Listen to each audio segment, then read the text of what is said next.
Let me tell you something I learned early. There are no shortcuts, none. Everyone wants the result, but not everyone wants the process. They want the applause, not the empty gym. They want the victory, not the mornings when your body hurts and your mind is tired. But the truth is simple. Everything you want is on the other side of work you're avoiding. I didn't wake up great. I woke up hungry. There are no shortcuts because mastery is built in moments no one sees and hours no one celebrates. It starts when the gym is empty, when the lights feel too bright and the silence feels too loud. That's where the work lives. Not in highlights, not in praise, but in repetition that feels boring and exhausting and necessary. People fall in love with results and ignore the cost, but the cost is the point. Every rep, every drill, every mistake corrected is a brick laid on top of another brick, forming something solid that can't be shaken when pressure shows up. Daily work isn't glamorous. It doesn't care how talented you are or how confident you sound. It only responds to effort. You show up, you do the work, you leave a little better than you arrive, then you do it again the next day and the next. Some days you'll feel sharp, some days you'll feel slow, but the work doesn't change. Mastery is built by honoring that process regardless of mood or circumstance. Unseen work is where honesty lives. There's no crowd to impress, no one to lie to. If your footwork is sloppy, you know it.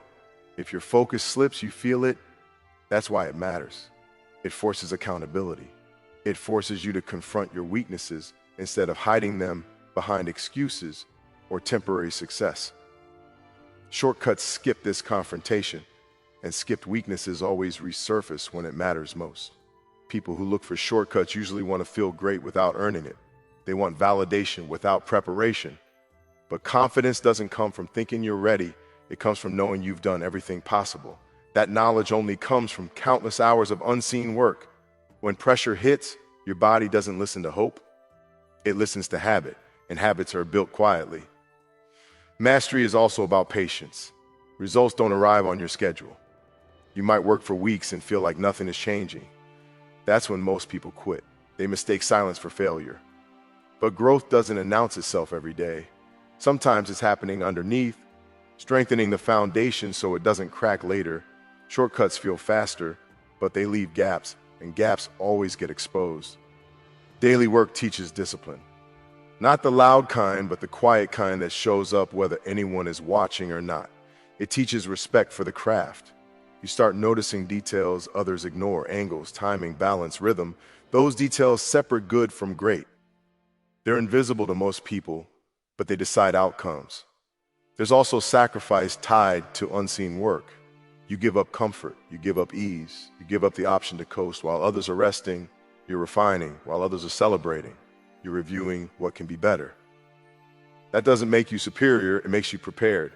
And preparation compounds over time. Shortcuts promise speed, but they steal depth. They might get you ahead temporarily, but they won't keep you there. Mastery demands depth. It demands repetition until movements become instinct and decisions become automatic. That only happens through daily commitment. When you embrace unseen work, you stop chasing approval. You don't need noise to validate progress. You trust the process because you live in it every day. And that trust creates calm under pressure, because you've already faced harder moments alone early when no one was watching. Discipline and consistency are what remain when motivation fades, because motivation is unreliable. It comes and goes depending on mood, energy, praise, or results. Some days you wake up feeling unstoppable. Other days everything feels heavy. If your progress depends on how inspired you feel, you'll always be starting over.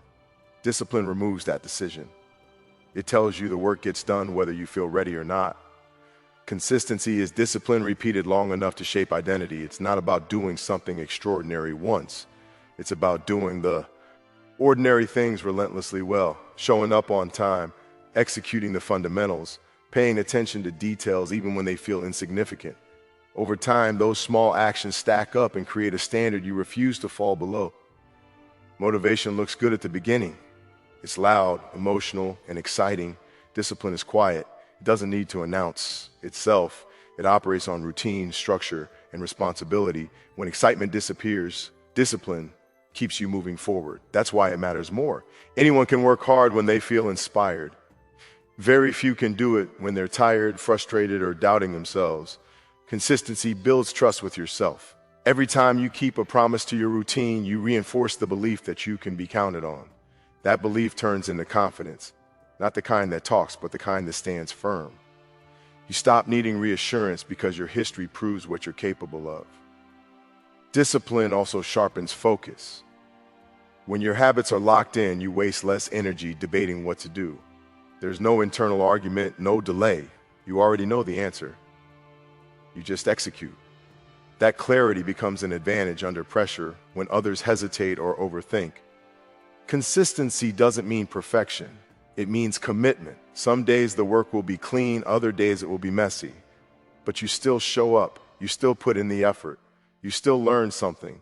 Over time, the quality improves because the volume is there. You can refine something you don't repeat. Discipline teaches you to separate feelings from actions.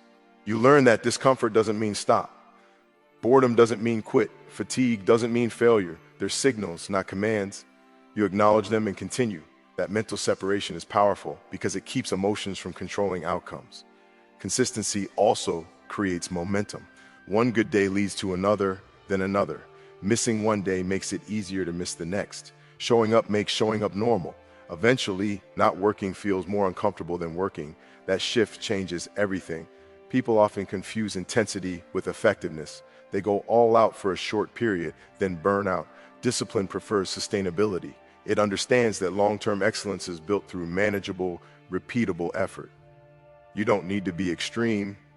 You need to be reliable. When discipline and consistency are in place, confidence becomes inevitable.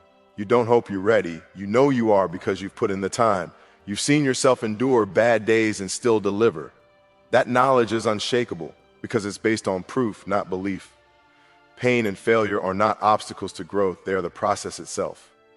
Every setback carries information. Every struggle exposes something that needs attention. Most people run from that discomfort because it challenges their self-image. They want progress without resistance, success without friction. But resistance is what sharpens you. It reveals weaknesses you didn't know existed and forces you to confront them honestly. Failure strips away illusion. It doesn't care about reputation or past success. It shows you exactly where you fall short. That clarity is valuable if you're willing to face it. Instead of asking why it happened, you ask what it's teaching you. That shift turns failure into a tool instead of a verdict. You stop seeing it as a reflection of who you are and start seeing it as feedback on what you did. Pain demands presence. You can't ignore it or escape it. It forces you to slow down and pay attention. Physical pain tells you about limits, balance, and recovery. Mental pain exposes doubt, fear, and insecurity. Emotional pain reveals attachment to outcomes and expectations. Each type offers insight if you're disciplined enough to listen instead of react. Growth requires separation, and pain is one of the fastest ways to create it. Most people choose comfort. When things get difficult, they step back. When progress hurts, they settle. Choosing to stay engaged when it's uncomfortable instantly sets you apart. Not because you're tougher, but because you're willing to learn where others retreat. Failure also builds resilience. You learn that losing doesn't end you, that missing a shot, falling short, or being outperformed doesn't define you. You get back up, adjust, and continue. Over time, setbacks lose their power. They stop being threats and start becoming checkpoints. You move through them instead of around them. Pain humbles you. It reminds you that mastery is never complete. No matter how far you go, there's always another level that demands more precision, more focus, more effort. That humility keeps you working. It keeps you sharp. It prevents complacency, which is often more dangerous than failure. There's also discipline in suffering quietly. Not every struggle needs to be shared. Not every hard moment needs sympathy. Working through pain alone builds internal strength. You learn how to self-correct, self-motivate, and self-evaluate. That independence is powerful because it doesn't rely on external support to function. Failure teaches patience. You realize that progress isn't linear. There will be setbacks even when you're doing everything right. That understanding keeps frustration from turning into discouragement. You stay focused on the long-term picture instead of reacting emotionally to short-term results. Embracing pain also sharpens gratitude.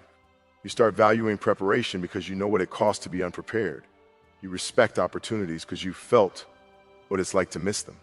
That awareness deepens commitment and attention to detail. When you stop avoiding pain and failure, they lose their control over you. They become familiar territory instead of feared territory. You move toward challenges instead of away from them. And that willingness to engage fully, even when it hurts, creates distance between those who merely participate and those who separate themselves through growth and understanding.